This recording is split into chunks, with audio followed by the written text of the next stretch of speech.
Oi, tudo bom? Estou de volta a nós aqui outra vez. Pois é, a gente está fazendo aquela loucura que a gente fez semana passada. Um programa que é gravado, que é distribuído gravado, mas estamos fazendo ao vivo para diversos canais, ou seja, estamos transmitindo ao vivo para diversos canais. Aqui do meu lado você tem um código QR, do lado desse código QR você tem um link.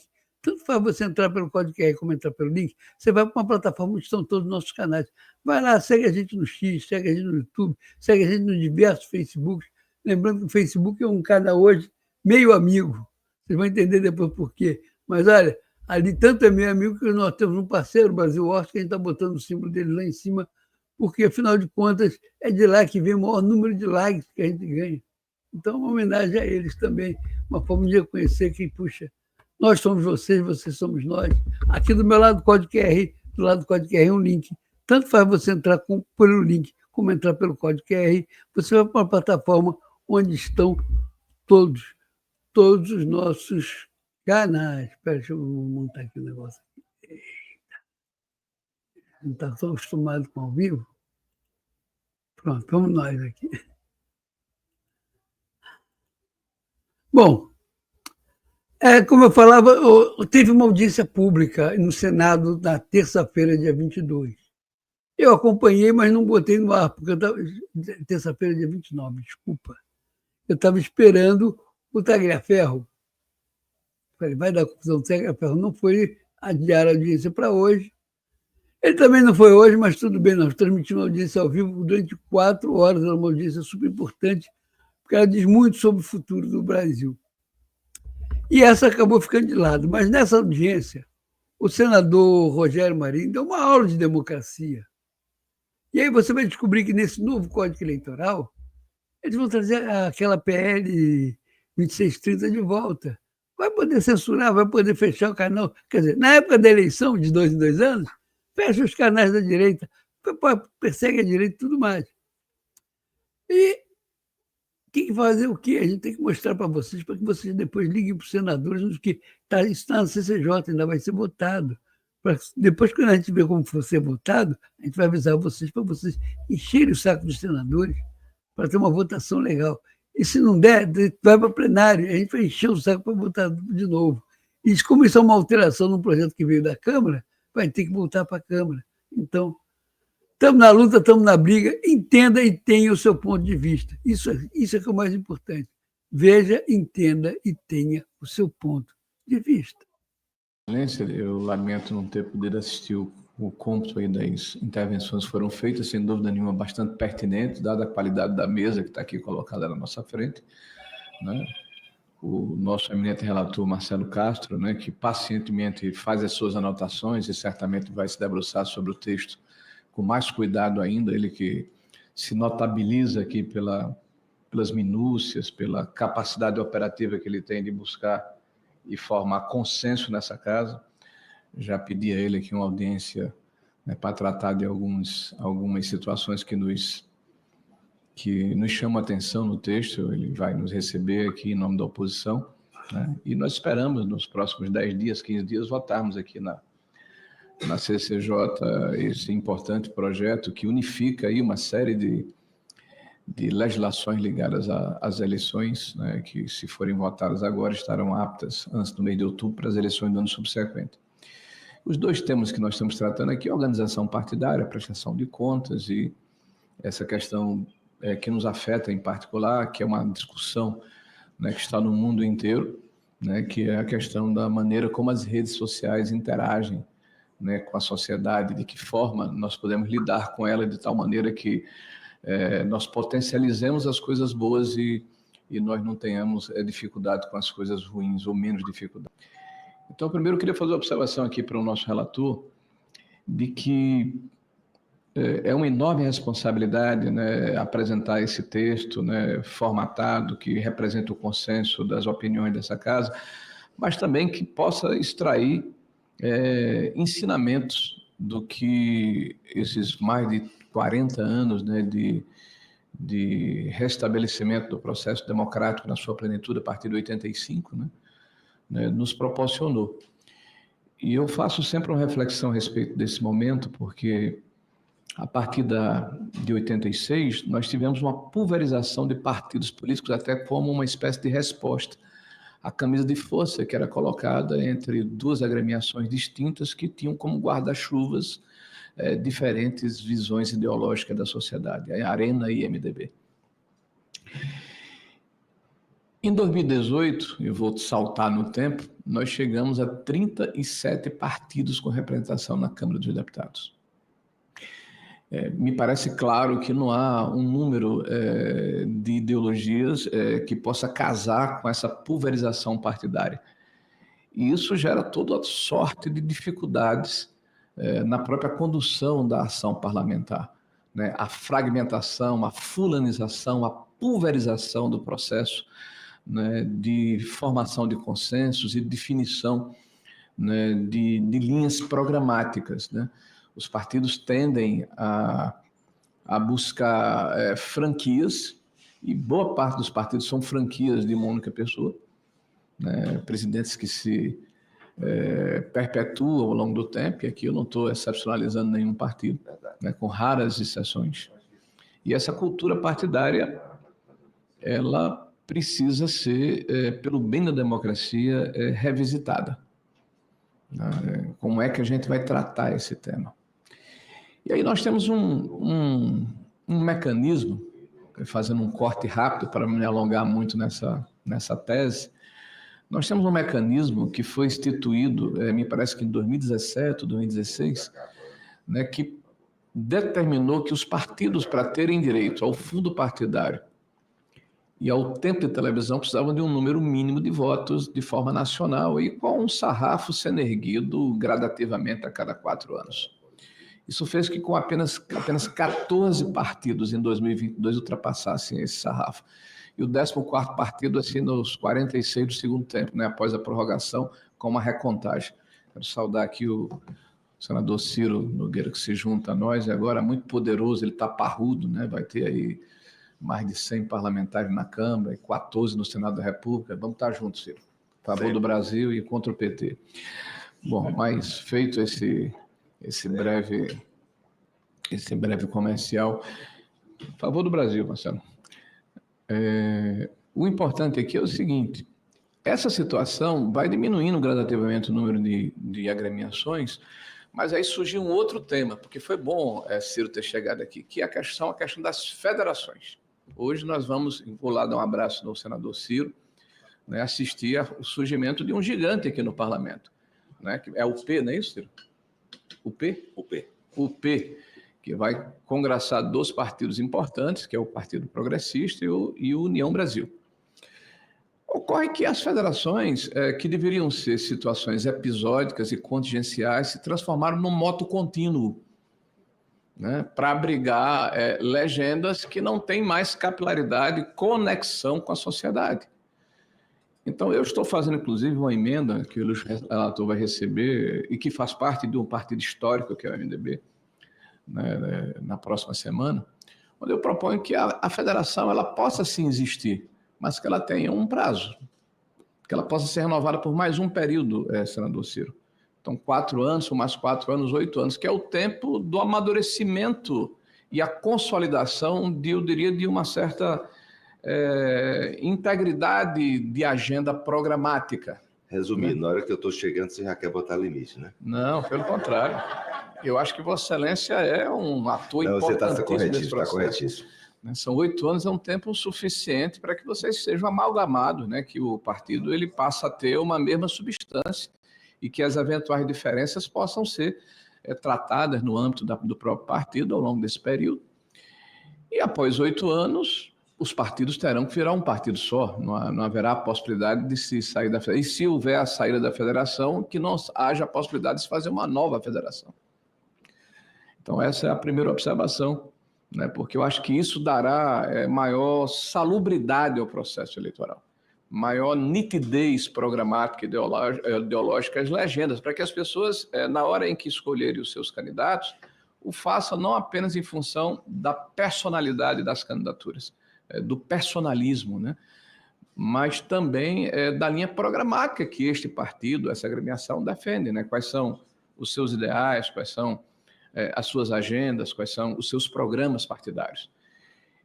E eu não tenho dúvida que isso vai ser importante, inclusive, na perspectiva da governabilidade. Hoje nós estamos ouvindo aí alguns defender o que se denomina presidencialismo de coalizão. E me desculpem, me parece uma coisa absolutamente fora do contexto. Você tem um presidencialismo, você tem um parlamentarismo, até uma monarquia. Isso aí é um jabuticaba brasileira, fruto dessa pulverização, dessa falta de identidade programática que está sendo corrigida. Eu quero saudar aqui com muita alegria a formação do bloco partidário, que tem uma visão muito clara sobre a forma como esse partido deve se comportar na sociedade de forma positiva. Bom, essa é a primeira observação. A segunda, ilustre relator, que anota atentamente as minhas parcas ideias aqui, mas com certeza ele vai assimilar algumas. A segunda é essa questão do tal do crime do fake news. Eu não sou advogado, né? Eu quero reverenciar os senhores que são advogados, né? São agentes da lei. Veja a dificuldade de quem exerce um cargo eletivo e não conhece o direito, né? Ele precisa redobrar os seus esforços para conseguir entender a maneira como funciona, né, a formulação da legislação, a sua aplicação. E nos tempos que estamos passando, senador Ciro, me parece que nós vivemos um tempo das jurisprudências relativas, né? Relativa passou a ser a palavra da ordem, né? Então, o que era fixo, sólido, né, passou a ser movediço, passou a ser fruto da conveniência do momento. Então, até para nós que não somos operadores do direito, a gente olha assim o cenário e diz, puxa, mas mudou, né? Foi que houve? Foi a conveniência de alguém? Foi a circunstância, né? Mas o direito não deveria ter, né, uma certa lógica, né? O que a gente chama de previsibilidade, segurança jurídica, né? Então, tudo isso nos chama a atenção, né? Então, quando se fala de fake news, e aqui o artigo 859 fala, aumenta penas, joga de uma maneira muito forte aqui essa situação. Qual é a nossa preocupação? A subjetividade. Ora, se os senhores julgadores, doutos julgadores, desde a mais alta corte até as instâncias inferiores, iluminados pelos exemplos dos senhores, como é que chama? Recivilizadores nacionais, né?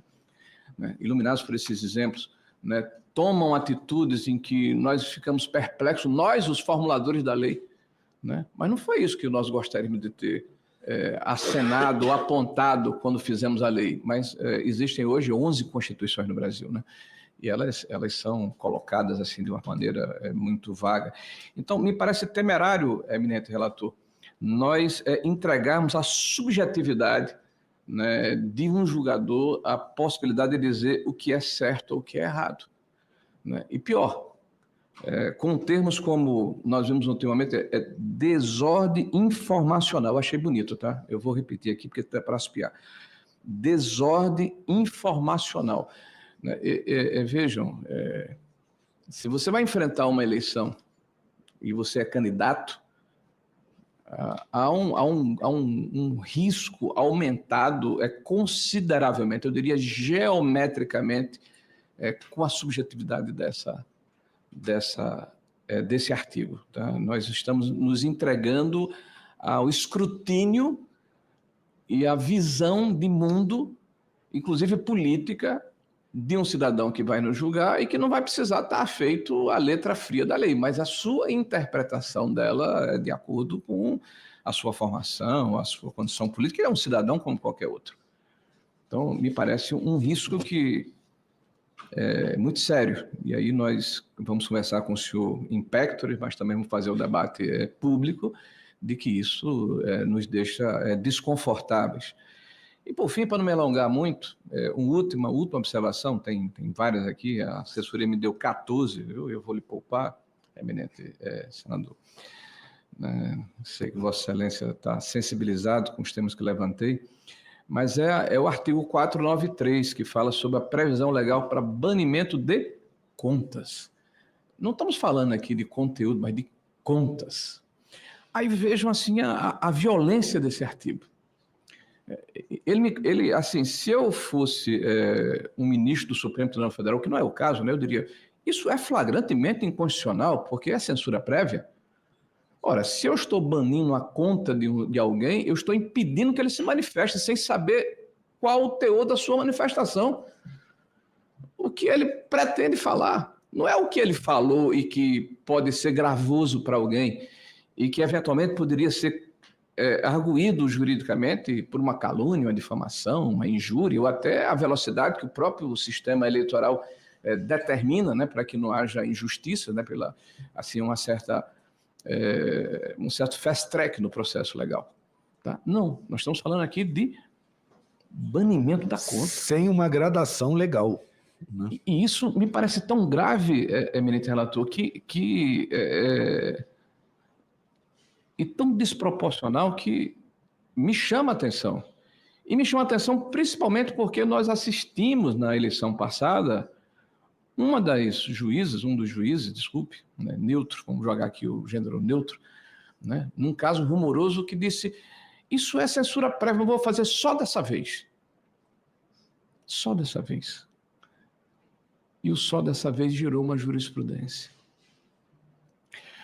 Não há nada mais odioso do que a censura. Não há nada que me incomode mais do que o cerceamento do livre-arbítrio das pessoas.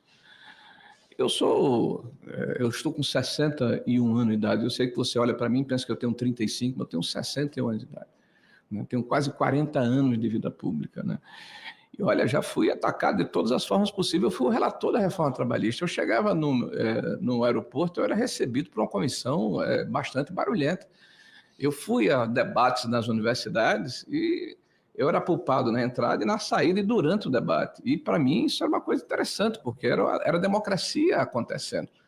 Eu tive o meu prédio pichado, né, e tive que pagar. Os condôminos foram para mim dizendo, você que tem que pagar, você foi o culpado da pichação. Né? Eu tive a minha filha, em 2 ou 3 momentos, de 8 ou 10 anos, sitiada dentro de casa com carro de som em frente, falando coisas não muito agradáveis a meu respeito. Né? E tive depois dar satisfação a ela. Não é bem assim, filho. O que eles estão dizendo aí é política, né? É democracia. Né? Então, me ofende terrivelmente o cerceamento do debate. Me agride como cidadão o fato de que, por se buscar, né, a integridade do processo eleitoral, nós estejamos, em nome da democracia, aviltando a democracia. Me causa espécie assistir pessoas que deveriam prezar por esse documento, que é o escudo que nos protege a todos, porque a lei precisa ser boa para mim, mas tem que ser boa também para o meu adversário. A lei tem que proteger a todos nós, a lei ela precisa ser o meu escudo, o meu guarda-chuva, né, o meu anteparo, a minha previsibilidade de ser cidadão. Tá? Então, eu fiz questão de vir aqui, porque esse tema para mim é muito importante, para deixar registrado aqui que esse é um artigo que não faz bem à democracia, que não faz bem à liberdade de expressão, que não faz bem ao debate, porque a desinformação, que eu saiba, se combate com mais informação. As alevosidades, as agressões se combatem com a verdade. E se impedir o debate, e se entregar essa discricionalidade ao governante de ocasião, aquele que no momento detém o poder e o pêndulo muda, pau que dá em Chico, dá em Francisco, imagine os senhores como se darão os embates eleitorais no futuro. Quem estiver mandando no Brasil e tiver a condição de eleger os seus juízes eleitorais, vai tratar o tema de uma maneira. Aí mudou o espectro político, ele vai ser tratado de uma outra forma, porque você está dando a discricionalidade a um homem, a um cidadão, ao arrepio da lei. Nós estamos permitindo esse tipo de situação. Então, desculpem a extensão da minha fala, mas para dizer aos senhores que o trabalho que o senador Marcelo Castro tem fazendo é excepcional. Não é fácil, mais de 900 artigos. Ouvir todos nós, está aqui atentamente nos escutando os senhores que são convidados para contribuir conosco. Mas é necessário mostrarmos a nossa indignação e a necessidade de termos reflexões sobre temas que dizem respeito à nossa cidadania. e a nossa condição de democracia, né? Era isso. Obrigado, senhores. Senador Ciro Nogueira, e na sequência, a Ezequiele, ela queria responder a um questionamento do senador Rogério Marinho, e aí vamos fazer a mesa para a próxima mesa. Perfeito. Senhor presidente, meu querido Portinho, saudar aqui o doutor Cid, doutor Flávio, o Carlos, minha querida amiga, para mim é Kelly, né? Ezequiele, não. Uma das maiores autoridades desse país em direito eleitoral. Saudar aqui o presidente Marcelo Castro, que no Congresso Nacional eu considero a maior autoridade nessa área de legislação eleitoral. Divergimos em algumas coisas, mas poucas coisas, viu, Marcelo? Estamos quase chegando a um consenso. Pegando um pouco do gancho queria abordar com você, ver o que vocês acham, pegando um pouco do gancho do nosso Rogério Marinho, o que mais me preocupa na questão eleitoral, Portinho, é a influência negativa que algum poder ou alguma situação pode ter no resultado das urnas, que às vezes se torna irreversível. Na eleição passada, nas duas eleições passadas, nós tivemos dois casos muito emblemáticos para mim. Eu acho que nosso grupo político, que defendia o presidente Bolsonaro, teve um erro grave, um erro legítimo, mas grave. Nós focávamos muito nessa questão das urnas eletrônicas. Eu acredito 100% nas urnas brasileiras. Não quer dizer que elas nunca possam ser fraudadas, tanto que o próprio TSE, Marcelo, tempos e tempos, está se aprimorando. Mas eu acredito plenamente nas urnas brasileiras. Acho legítimo as pessoas que defendem a impressão do voto, até porque diversas outras pessoas já tiveram grandes autoridades no país, e até do judiciário, que defendiam isso no passado e agora mudaram de oposição, mas eu acho legítimo. Mas naquela época eu digo, olha, isso não vai influenciar, nós não vamos mudar isso na eleição. Mas as decisões do TSE nos tiraram a eleição. Nos tiraram a eleição. Um caso emblemático para mim era aquela imagem do presidente Bolsonaro imitando a pessoa que estava com falta de ar, que foi colocado do primeiro ao último dia do programa eleitoral. Descontextualizado, que por isso ela não podia fazer parte, tinha que ter sido retirado, e aquilo nos tirou a eleição. Eu via nas pesquisas, aquela imagem, as pessoas tinham um repulso por aquela imagem, e nos tiraram a eleição. Só aquela imagem, numa eleição de 2 milhões de votos, Marcelo, nos tirou a eleição. Então, uma decisão do TSE, que inexplicavelmente nós temos que criar mecanismos aqui no Congresso, Marcelo, para que essa decisão, lógico que ele tem que respeitar a decisão, mas nós temos, as decisões têm que ser em cima da lei, não pode ser por conta, eu acho isso ou aquilo, ou decisões que pode ter por um lado de uma forma e por outro de outra forma, que foi o que aconteceu nessa eleição. Diversas imagens que nós queríamos usar das eleições não foram permitidas por conta de decisões, e isso nos tirou a eleição passada, tá certo? Esse é um caso. E tem um caso muito emblemático que aconteceu no meu estado do Piauí, que diz respeito às pesquisas eleitorais. Piauí é o estado que mais teve pesquisa em todo o Brasil. E quiseram usar uma forma nazista de fazer, de criar uma mentira, essa mentira até que ela se tornasse verdade. Todos os institutos de pesquisa davam que o candidato que perdeu a eleição ganhava a eleição com muita folga no primeiro turno, e foi criando essa verdade. Nós tínhamos instituto, os meios de comunicações não publicavam as pesquisas corretas, também tudo fruto de uma orquestração, e quase que nós perdemos a eleição. Graças a Deus, a população de Teresina, onde aconteceu esse fato, não sucumbiu, mas a gente via nas pesquisas que o outro candidato ia crescendo por conta, que escrava. Lá no Piauí tem aquela tese, não vou votar no candidato que vai perder. Então se criou, e fica por isso mesmo.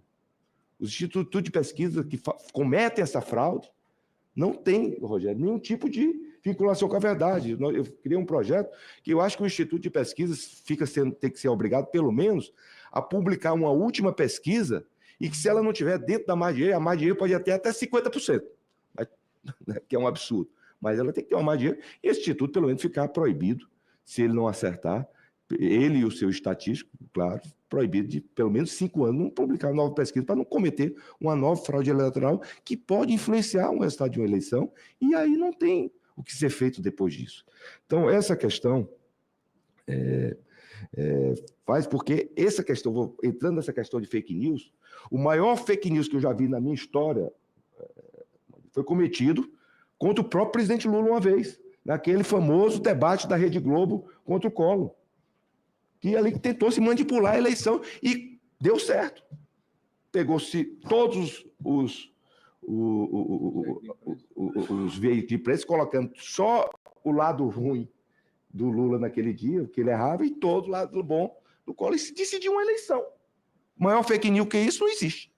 E foi feito por uma entidade, com todo o respeito, como a Rede Globo. E aí? Então vai se discutir fake news?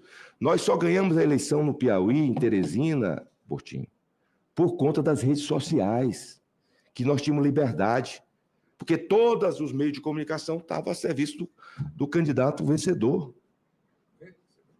Não, do candidato que perdeu, graças a Deus, do candidato que perdeu. E aí? Isso, eu criei um fato que hoje, lógico, o Partido dos Trabalhadores está tendo benefício por conta disso aí, mas já teve o lado negativo no passado. E a população e as pessoas não podem ficar à mercê de interesses que não sejam o interesse de se escolher livremente quem deve ganhar as eleições no nosso país. Queria que vocês abordassem esse tema, porque é um tema que, no fundo, é o que decide as eleições. E é o que acontece hoje, que fica, vamos combater fake news. E aí, maior fake news que às vezes foi feito de forma legal, legítima, e nós não temos como reparar isso depois. Tá certo? Eu agradeço muito. Eu tenho certeza que o senador Marcelo vai fazer um brilhante relatório que vai melhorar e muito essa questão eleitoral no nosso país. Eu sempre defendi, eu cheguei aqui em 94, cara, e sempre defendi uma reforma política. Eu sempre digo que ela nunca vai acontecer se ela for feita para a próxima eleição. Porque eu sempre digo, os deputados e senadores, ele pensa, eu fui eleito dessa forma, eu vou manter dessa forma. Eu acho que nós deveríamos fazer uma reforma política para eleições subsequentes, 2, 3 eleições depois, que aí nós nos desperíamos dos nossos interesses, que é legítimo, nós somos seres humanos, que como é a melhor forma de ganhar a eleição, mas nós teríamos um resultado muito melhor para o Brasil se nós fizéssemos isso. Obrigado. Senador Portinho. Muito bom, senador Ciro. Não sei se o senador Marcelo Castro quer... Qual a palavra? Gostaria de falar. Bom, eu quero manifestar aqui o meu agradecimento a todos os palestrantes de hoje. Eu acho que de todas as audiências públicas que nós tivemos, essa foi a mais profunda e a mais proveitosa. Sugestões muito importantes que houve aqui por todos os palestrantes. E eu gostaria de fazer um pedido adicional, que todas essas sugestões que foram dadas, que pudessem ser enviadas para a gente por e-mail, para a gente poder debruçar. Eu estou vendo, senador Rogério Marinho, eu estou há 2 anos na relatoria desse código, e toda semana tem uma opinião, um aperfeiçoamento, e estou vendo que se a gente passar mais 2 anos, todo dia vai ter, né? Quer dizer, nós nunca vamos fazer uma obra acabada, completa, sempre vai ser necessário mais aprimoramentos. E então agradecer a todos e dizer aqui ao nobre colega Ciro Nogueira que essa questão das pesquisas eleitorais é uma questão que nos preocupa muito. E nós procuramos uma maneira de como fazer isso daí. E a conclusão que nós chegamos é que é muito difícil a gente botar uma punição para um instituto de pesquisa. O que é que nós fizemos, que é o que está no projeto? É que toda e qualquer pesquisa que for publicada por um candidato a prefeito, no caso de Teresina, o candidato a governador, no texto da pesquisa publicada, no início, esse instituto seja obrigado a dizer as 3 últimas pesquisas que ele fez na eleição anterior sobre o candidato que foi eleito, o que é que ele dizia, os números que ele dizia sobre aquele candidato que foi eleito e qual foi o resultado efetivo da eleição. Porque não tem uma punição, mas tem uma censura moral.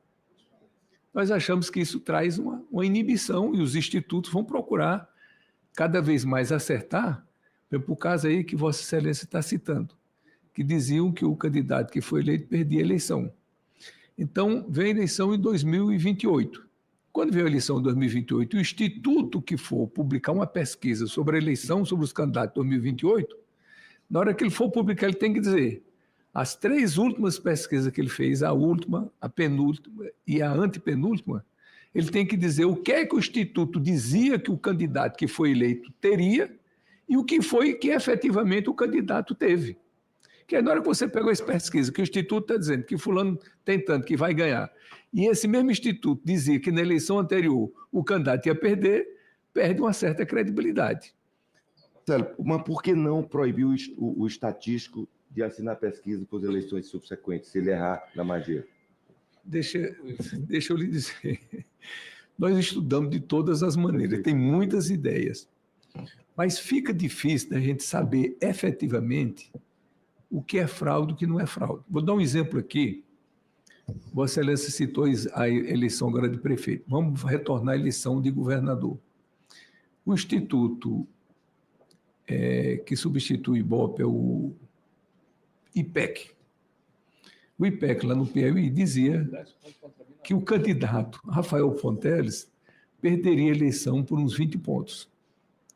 Foi aproximando a eleição e, na véspera da eleição, ele pegou e botou o candidato que ganhou caindo, não, o candidato que ganhou subindo e o candidato que perdeu caindo. E aproximou os números, botou 48 ou 47. Não, ele deu esse resultado. Quando abriram as urnas, o resultado foi de 17 pontos. Quer dizer, ele dizia que o candidato ia ganhar por 17 pontos, o candidato perdeu por 17 pontos. Aí, se você for processar um instituto desse, ele já preparou a defesa dele. Ele disse, não, aqui, a última pesquisa, um candidato estava subindo, o outro estava caindo. Como é que você vai punir? Ora, é evidente que isso foi um arranjo, quer dizer, eu entendo que foi um aconchambramento de números que o Instituto fez. Porque não houve nenhum motivo para, por exemplo, o candidato que perdeu ter caído. Que o outro candidato subisse, tudo bem, mas um candidato que está com um número consolidado, não teve nenhum escândalo, não teve nenhum fato extraordinário, por que é que esse candidato ia cair? Não tinha como. Mas aquilo ali a gente entende que o Instituto já estava preparando. Na minha campanha, o IPEC deu 10 pontos no sábado. Eu ganhei por quase 10 no domingo. Então, não se preocupe, não, que é parecido. Mas eu acho difícil. Bom, isso é um debate. O IPEC deu no Piauí, o nosso candidato Joel lá, perdendo por 25 pontos no sábado. Perdeu por 1%. Você vai me dizer que isso aí não influenciou a eleição de perder a eleição? 25 pontos. O IPEC é um bom instituto. Bom, a maneira que nós encontramos foi essa de trazer um constrangimento, quer dizer, o instituto que vai dizer, o candidato tal vai ganhar. Aí ele tem que dizer o que é que ele disse há 4 anos, está entendendo? Para mostrar se ele acertou ou não. Eu acho que é uma maneira, né? Então, de uma maneira geral aqui... Mas aí, na hora de publicar, fica obrigado a todos os meios de comunicação a divulgar as pesquisas. Exatamente. Tem que sair a publicação do que ele disse, o que é que ele dizia na eleição anterior. Vai constranger mesmo. Se eles forem obrigados mesmo a publicar... As 3 últimas pesquisas, porque ele pode ajeitar a última, está entendendo? Mas aí tem a penúltima e tem a antepenúltima. Mas você vê o histórico, eu acho que dá para fazer um bom constrangimento. Bom, então, só dizer isso aqui, agradecer a todos e dizer que eu espero as contribuições. Só fazer aqui uma observação à doutora Ezequiel aí, que tudo que ela falou aí sobre as emendas, a decisão que nós já tomamos, viu? Parece até que nós tomamos a decisão em conjunto, viu? O que Vossa Senhoria disse que deveria rejeitar, nós rejeitamos, o que deveria aproveitar, nós aproveitamos. Não está ainda no relatório, mas eu já passei para a assessoria a decisão. Muito obrigado. É um relatório vivo, porque é fruto também dessa audiência, e você, com toda a sensibilidade, senador Marcelo Castro, Eu acho que essa questão que foi trazida da registro prévio da candidatura vai ser uma mão na roda para todo mundo, sinceramente, como advogado eleitoral também falo, não só como seu colega senador, e essa questão das pesquisas também, que trouxe o senador Ciro Nogueira. Eu me pergunto até se não deveriam ter marcos para essas pesquisas, como tem marcos para prestação de conta, parcial, final, né, para não virar uma guerra de pesquisa. E aí todos os institutos soltem nos seus marcos que permitam o eleitor também acompanhar. Mas, só pensando alto aqui, eu ainda vou formular para Vossa Excelência a sugestão. Antes de fazer a mesa e começar a próxima, a doutora Kelly Barros queria fazer um comentário. Obrigada, senador Portinho. Gostaria de fazer uma saudação especial para o senador Ciro Nogueira, com quem eu tenho a alegria de conviver e junto com a família de Vossa Excelência há tantos anos. Saúdo também o senador Rogério Marinho e respondendo brevemente, senador, as duas questões e até contribuindo de uma forma viva com o relatório do nosso senador Marcelo Castro, as duas questões que Vossa Excelência disse que vai encaminhar para o senador Marcelo Castro em relação à federação de partidos, ela, na verdade, já consta da lei. Então, a questão do aumento do prazo para a federação, que já seria, Vossa Excelência entende, de 8 anos. Na verdade, o que a lei diz é o prazo mínimo. Então, se o prazo mínimo para que ela não seja extinta sem aquelas sanções. E aí, já respondendo o segundo questionamento de Vossa Excelência, e que seria uma proposição também em relação à vedação, uma das sanções já previstas em lei também, que são mantidas no PLP 112, de vedação a uma federação pelo prazo de 2 eleições, também já está prevista, então eu já estou ajudando aqui, contribuindo para diminuir o relatório do senador Marcelo Castro. Senador, agradeço também a deferência de Vossa Excelência e sigo à disposição de Vossa Excelência, da Isabela. Obrigada. Só uma pergunta. Rogério, o mínimo, ok, mas o máximo tem também na lei? Tem máximo. É isso que eu quero estabelecer, entendeu? Para não ficar indefinidamente. A preocupação é que não seja uma coisa perpétua, um moto contínuo. Eu vou dar o exemplo aqui para dar nome aos bois. Tá? Nós temos uma federação do PT com o PCdoB e o PV. Vamos fazer 12 anos agora, né? Vamos fazer aniversário, se eu não estou enganado. Então, isso precisa, em algum momento, dar cobro, porque aí os partidos ou se fundem, né, se fica uma coisa só, ou sai debaixo do guarda-chuva e vão buscar os votos e a conexão necessária com a sociedade. Esse prazo máximo eu acho importante. Eu quero agradecer aqui a todos os nossos convidados e vou desfazer essa mesa para a gente entrar na última do segundo tema. Agradecendo a todos, eu convoco a próxima, a senhora doutora Bruna Santos, representante da Força Tarefa Eleições de Coalizão Direitos na Rede, a doutor Alexandre Arnes Gonçalves, doutor em Ciência Política pela Universidade de Brasília, doutor Garcia Xerez Silva, advogado, doutor em Direito do Estado pela Universidade de São Paulo, membro da Academia Brasileira de Direito. É isso aí que aconteceu, é claro, ele está chamando um outro tema, a ideia não é encher vocês de tema, mas isso é para mostrar para vocês como funciona a coisa da federalização que se pretende fazer, o surgimento de um partido novo que ninguém anunciou, que é a União Brasil com o PP, vai ser o UP, né? O PUP. UP, está na cara, é um nome em inglês, mas meio estranho, porque deviam botar um nome em português. UP para cima. Como tem Avante, vai em frente, quer dizer, Avante, né? Como tem o Podemos, nós Podemos, não pode nada, mas está lá. Você fica botando esses caras nesse nome de partido. E aí a gente tem esse UP agora que vai surgir, que é a mistura do União Brasil com o PP. Tá? Então, era isso que eu queria trazer para vocês ficarem de olho nesse novo marco, que vai ter uma votação no CCJ, depois vai ter uma votação em plenário no Senado. Certo? Esse telefone aqui perturba um pouco a gente, já que isso aqui é um vídeo ao vivo, né? Nós estamos colocando ele como... Isso, fica melhor. Nós estamos colocando o vídeo ao vivo como um vídeo gravado. Esse é um vídeo gravado, nós estamos colocando ele como ao vivo, para poder publicar ao mesmo tempo em vários canais juntos. Nós estamos fazendo o tipo ao vivo, mas, na verdade, ele vai entrar daqui a pouquinho no meu YouTube gravado, o que é essa gravação, e está tudo em paz, entendeu? mas a ideia é para botar em discussão entre a gente, para que você tenha uma opinião. Nós procuramos fazer um jornalismo povão, linguagem povão. Nós não complicamos a linguagem, nós não escrevemos nada. É o que está na cabeça. Você gagueja, pensa um pouquinho, porque está sendo feito tudo no improviso. Certo? Em compensação, a gente procura dar uma linguagem que você entenda toda essa discussão política para que você tenha a sua opinião. Por isso, tem o seu ponto de vista. Você tem que formar a sua opinião. E a ideia é trazer matérias nesse programa assim, para você ter sua opinião, para daqui para frente você poder ter, já que você tem o livre-arbítrio da escolha, que você faça e viva feliz, dentro daquilo que você quer e acredita, não sendo imposto por um, por A, por B, por C. Nada imposto dá certo.